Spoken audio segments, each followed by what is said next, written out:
welcome to our dear friend, Glen. Hi, Michael. Good morning. Good morning. I will be the host and the moderator of this session. So very shortly, Michael Hamish Glen comes from United Kingdom.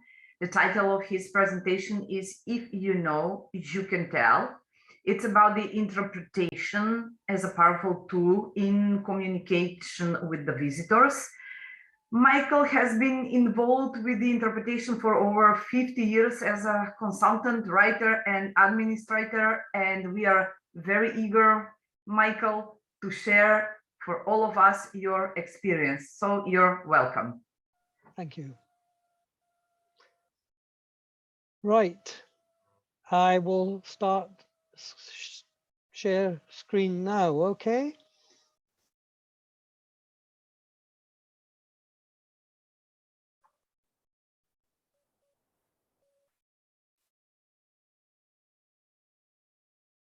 This should work. It did a minute ago. There we go.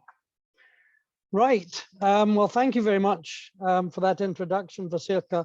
I'm delighted to be presenting this short paper here at another very well organized conference.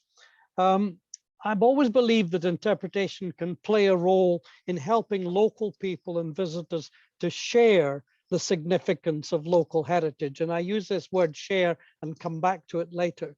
But both groups need confidence to develop awareness, knowledge, and understanding of that heritage. And this in turn can help to ensure, I believe, more sustainable tourism. What I'm going to be suggesting here is terribly simple. It's very unsophisticated. Some of it or much of it is consistent with what Julia said in her opening address, and very much so with what Claire and Murray were talking about in their inspiring presentation a few minutes ago. But my suggestion comes right at the very bottom of the food chain in terms of communications. You've already told people where I've come from. The most important thing was an intensive week of training to be an interpreter. The very first training course for interpreters in the United Kingdom. In Scotland, of course, we tend to lead the world, at least and lead the UK. It was a Damascene occasion. I had known nothing about interpretation before then, and it convinced me to follow a new path in my life. And since then, I've enjoyed a long and very wide and fascinating involvement with interpretation. And I've been, as you can see, heavily involved in various organizations and happy to be part of Interpret Europe still. The idea for this paper began when Max, our conference organizer, quizzed me about my interpretation of interpretive terms. And in trying to respond to his searching questions, I was forced to think again about how interpretation can work best, particularly within the context of tourism, and within that of tourism as it impinges upon places of great heritage value, whether that be natural, cultural, or importantly, intangible heritage. So as a starting point, I reflected on the conference theme of recreating. The way it's spelt on your papers makes it look like recreate. And then I wondered how I could respond to the question in the brief: can heritage interpretation empower communities and make them more resilient? And I've just had a note to say that my internet connection is unstable. I hope you can still hear me properly. So from there, this got me to, excuse me, to thinking about how to develop greater mutual respect between host communities and tourists. So often each ignores the other, except for obvious points of contact, such as suppliers and customers. And I began wondering how we could use interpretation to increase appreciation of and concern for local heritage. I then questioned how the use of this appreciation and concern could help tourism to become more sustainable and by using sustainable, I'm extending it to include relations to climate change and all the other things as well. How it can become more acceptable to host communities and more satisfying to visitors. So that led me to considering ways of linking local people and tourists. It seems to me that many local people don't know and understand much about their own natural, cultural, and intangible heritage or their own surroundings. They will probably be aware that it has a value, but not fully understand or appreciate why. That's a terrible generalization, I know, but those who really know about local heritage are inevitably a minority. So therefore, it follows many local people need encouragement and facilities to help them to develop a real awareness and a useful knowledge of their heritage.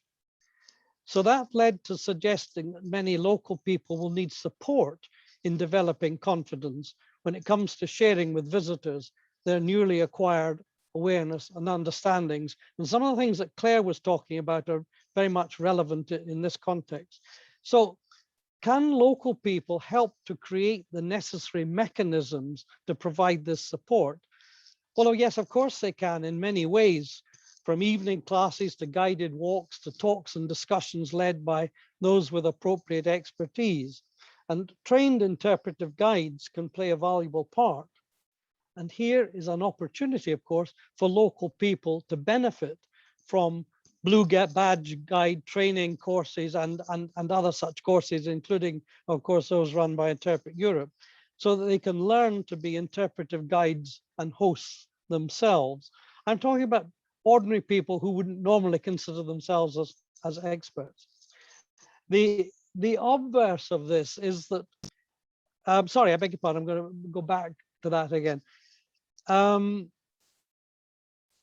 obverse of this is that many tourists are often ill prepared for their visits to see, enjoy, understand, and appreciate local heritage. This is despite the plethora of printed guidebooks and the even greater amount of information now available via Google and the wider internet. And again, things that Murray was talking about showed you that availability. Not everybody wants to or even can use these things all the time. But in many cases, visitors don't know what they could find out about. They perhaps haven't done their homework, leaving them perhaps slightly bereft even after a visit. If you don't know what questions to ask, you can't get the answers you need. And I've found this myself, and some of this relates to my own experiences, that perhaps I haven't studied the homework enough before I've come. And when I've left, I think, oh, I could have seen something or done something if I just asked the right questions. Many tourists, often given insufficient time with inadequate briefing or from a background lacking in awareness of the relevance of heritage, think that heritage is perhaps for other people, doesn't relate to them, has little meaning, and therefore doesn't connect. And so for that reason, many tourists also need encouragement and help to develop this awareness, understanding, and care for local heritage. And they need this confidence to ask the right questions, as I've mentioned above. Therefore, if communities are given confidence to share their heritage and care for it, and to share it with visitors, and the visitors are also given confidence to find out, this can lead to behavior on the part of both hosts and visitors that helps to safeguard the heritage. That's more a question, perhaps a statement. Can it lead to this? And is there a simple way of helping both groups to do this? When thinking about this, I wondered if it was modifying an idea that I put to a client a long time ago, and more positively, something I created for another client 15 years ago. And others have done similar things. So what I'm asking is the following idea, which is open to all kinds of adaptation to suit local circumstances, a viable proposition. Will it work? Will it work? Well, that's up for you to decide. In talking with Max, we got to discussing how words, when, quote, translated, don't always convey the original meaning. They need their own dose of interpretation. And indeed, the word interpretation in the context we use it is itself a case in point. So for me, adopting a lovely Slavic word, interpretation is a tkanina, a weave, a fabric with many strands and cross threads in its delivery. At best, I believe that interpretation, when it's done well, is storytelling. And I would consider to have both a warp, the lengthwise threads, and a weft, the transverse threads, to provide continuity on the one hand, the warp, and necessary digression, the weft, for context, explanation, additional color, etc., on the other hand. And I'm going to come back to that at the end of my little presentation. But isn't storytelling more effective if it embraces what I call story sharing, allowing visitors to contribute, to comment, and question with local people? And I've got to credit Max again with instilling this thought in my mind when I was examining interpretation in practice. I believe this, therefore, could be the approach when developing interpretation. It could form the basis of a kind of local communities credo. We like to share with you why we think our place is special. Tell us what it means to you, and please help us to look after it. So that's what led to what I've called my pocket docket. A docket is simply something that lists the contents of a package for delivery, etc. And sadly, the rhyme works only in English. I've tried in other languages and it doesn't work.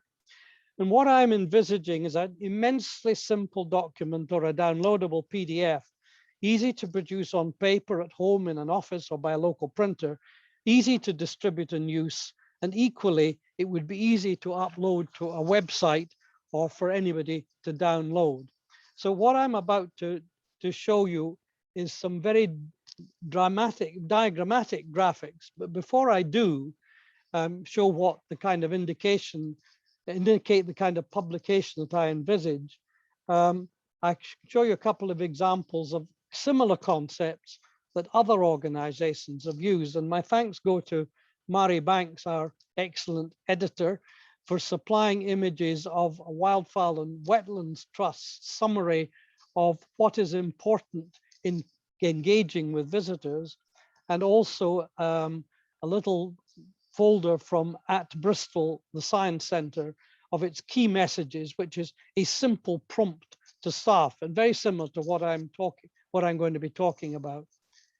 My approach would probably be about 4 pages across, if I can just hold it up as a sort of very simple and uncolorful example. Something as simple as that goes into a pocket or a handbag, folded from A3 to A6 in size, and have 8 A6 sides in total. The pictures slightly cover it, but you can tell what I'm talking about.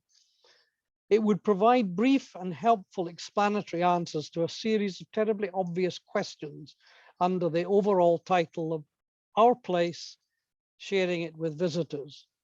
This would expand the idea of a pocket-sized reminder simply of an organization's message and become an encouragement to hosts to explain and visitors to understand the heritage and to engage with each other. I know it's terribly basic, it's a bit old-fashioned, it's very low-tech, it's completely unsophisticated, but I think it might have a place. It's a quick crib sheet, it's a way in, it's a lead in to the story. So my proposed and very basic questions relating to a local heritage are, on the inner 4 pages, the lower ones, the questions. What is our story? Who are the players? When has it happened? What are the key bits? On the outer 4 pages, the top ones, in addition to the title, the questions are, why is it special? Very important. Where can we learn more? And this is where your apps and your PDFs and your videos and all the rest of it come in. And more importantly, because of this concept of sharing, how can we all play a part? And I want to come back to that last section But all these headings give a flavor of the approach rather than being set in stone. It's a starter for 10 for people to adapt to do their own way. I'm a great believer in developing interpretation in the traditional 7 questions to 7 for 7 answers. What, when, where, who, and which, and very particularly how and why, the kind of questions that children answer. How does this work? Why must I do something? In whatever order is most helpful in posing questions to elicit straightforward answers of explanation. There would be parallel production for visitors with only one change to the text. The title would be Our Place, Share It With Us, but otherwise it would be the same. I see this tiny little publication available online, of course, but also in printed form in places that a visitor and a local person would go to, whether they're cafes and restaurants, hotels, pubs, guest houses, filling stations, shops, libraries, gathering places, and of course, visitor attractions of all kinds. The text must be expertly written. You would expect me as a wordsmith to say that. It's absolutely essential that the writer is well trained in writing interpretive text to provide that cross weave of shared storytelling that I referred to earlier. I did consider a single version for simplicity, and that may be possible, but I believe 2 versions are necessary to reflect slightly different needs and emphases between the hosts and the visitors. The last section is the bit about how can we all play a part, and it's crucial to this concept of sharing. Hosts and visitors must share both responsibility and accountability for sustaining local heritage. And again, I repeat, sustaining I'm using in the widest possible term and bringing in the things about climate change that Julia mentioned, as well as all those lovely links between people and nature that Murray and Claire were talking about. For hosts, it implies conservation in every sense. For visitor, it means being mindful tourists, being sensitive, caring tourists. And I'm grateful again to Max for questioning me on mindful tourism, which is what I suppose I'm talking about, although it's a phrase that is relatively new in my lexicon. Both hosts and visitors need to consider the impact of tourism on the community and its natural, cultural, and intangible heritage. And I was glad that Murray raised the question of local stories and local songs. I'm a great protagonist of folk song as an interpretation of heritage. So intangible heritage is sometimes more important even than the cultural and natural heritage. I know it's part of cultural heritage, but it's rather different in many respects. And so I come back to the credo that I introduced earlier, that people, local people, want to say, we'd like to share with you why we think, to share with you why we think our place is special. Tell us what it means to you, and please help us to look after it. So then, in summary, my interpretive Tekanana, lovely word, Tekanana, takes a little bit of practice, but thank you, Max. Tekanan looks something like this. The blue threads, the warp, the main strands of the weave carry the main story about the phenomenon, a word that Torsten loves to use, whether it's a place or an event or a person or whatever. And the brown threads allow for this digression, and I'm a great believer in digression, as I've just proved by digressing, allow for digression to introduce context, which is so important in interpretation, as well as helpful detail and, of course, that essential storytelling, that story sharing that relates to the audience, the relevance of the heritage to people, local and visitors. And it might bring in local color, local expressions, and little explanations, perhaps of a technical term used. I really believe that this interpretive Tekanana, carefully considered and constructed, can help to safeguard the special heritage of a place. It may be not very grand heritage in a global sense, but for local people, it's their heritage and it's important. And that heritage may be a thing or an event or a belief or a person.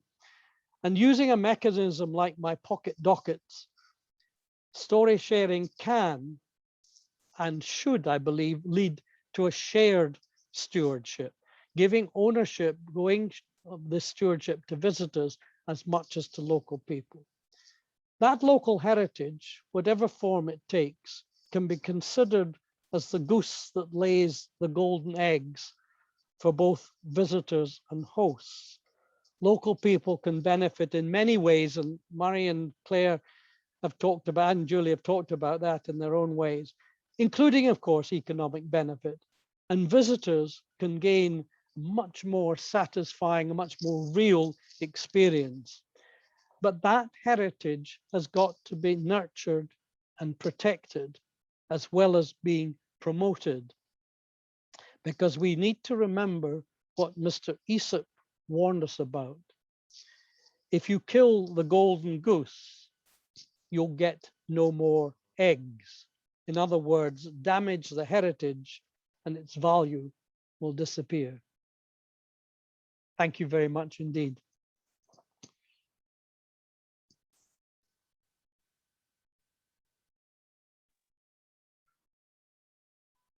I don't see myself on the screen. Just get rid of this. Oh, here I am. Okay. Michael, thank you. Thank you very much for this inspiring presentation and for the pronunciation of the Slavic word tkanina. Yes, I come from Macedonia. I'm a part of these Slavic spoken languages. We don't say tkanina, we say tkajenina, but it's the same. And we say tkam prikazna, which means waving a story. And it's normal. Also, thank you for your tips for the leaflets. I will use them because I don't think there are never enough publications about stories and local places and so on. And as I can see, you are saying that story sharing actually should go both ways, from the host to visitors and the opposite way, so we can have this impact to sustainable tourism for the local community and so on. And I also love the last, I wrote it down, that if we damage the heritage, then its value will disappear. With the value disappears the stories. So, okay, thank you very much. I will see now, are any questions? From Sandy, thank you, Michael. We talk a lot about empowering the local communities, but rarely are there examples of practical ways of doing it. Again, thank you from Valia Stergiotti. Larissa Pietri, this pocket docket is like a kind of replacement of the ancient visitors book of guests book. That now includes both sides of the interpretation, locals and visitors. I love the gameplay with the words. There is a question from Miguel Brito. Yes. Would you like for you to read it or for me? You read it. Okay. From Luis Miguel Brito, thanks for your presentation, Michael. It gave me some ideas I can use, but the main problem is to involve local people and especially to keep their enthusiasm. How would you do it? I wish he hadn't asked that question, because the answer is not an easy one. And I think it was asked, was it not, of Claire as well? How do you get, or Murray talked about local enthusiasm dying away. I think what lay behind my suggestion was keeping something immensely simple, that the person who's taking your money at a fuel station, if you can buy fuel, because it's a bit difficult in some places at the moment, who doesn't know and doesn't consider themselves to be an expert, has something that they can have on the counter in their pocket and pull out and just say, yes, the mountains here are 400 million years old and they're made of something or other. Not a book, not an app, not anything, but something, a little, the kind of thing you'd like to take into an exam, a little crib sheet, to give them the confidence that some of the questions usually are simple and the answers are simple. They don't have to memorize them. So it's a question of going back to the word I use all the time, giving people confidence. They can start the process by saying, look, this is a simple answer. Here's where you can find out more. Instead of saying, I don't know, which is the answer you so often get from most people are not in our business. It's all very well. Julia had a wonderful slide showing that everybody's getting terribly interested in being careful tourists, etc., etc., etc. I still think that's largely a middle class approach. I think there's a huge number of people who've never had the background to feel confident to talk about it. And that's what I'm trying to do to help. I'm sorry, it's a long and confused answer in a short time because we're running out of time. But thank you, yes, we are running, but Miguel, for really asking good. it. It's a very good point because in my country, I always encourage people to share their stories in spite of their not being a professional. And I try to help them the most easiest way. We have one question and then we have to go to the other panelists. How we can incorporate more interpretation methods like local heritage in tourist guide trainings, because it seems to be lacking. From America Donato. I'm afraid I've always felt when I've heard many tourist guides that they like to tell you how much they know. They don't like to know how much you want to find out. You know, they're trained to learn fact after fact. Who cares which king died when? What is important is what was the relevance of that king at the time, what other kings were reigning at the time, not all the details. And I think the training of guides, tourist guides, very often excludes interpretation. I'm not talking about our Interpret Europe guides, I'm talking about the other guide. You get fact after fact after fact, and nobody remembers them. And one good guide is to watch television. A lot of these programs on television are very good at hiding information in a dramatic, in an entertainment. I complain because I'm not getting enough information, but it's entertainment, but that's fun and people want fun. So you've got to build in fun and relevance. Why is it relevant that Pepin le Bref was called Pepin le Bref, or Harold Barefoot was called Harold Barefoot, or whatever? Make it interesting, make it fun, make it relevant, but make it real. It's got to be authentic. Okay, thank you very much.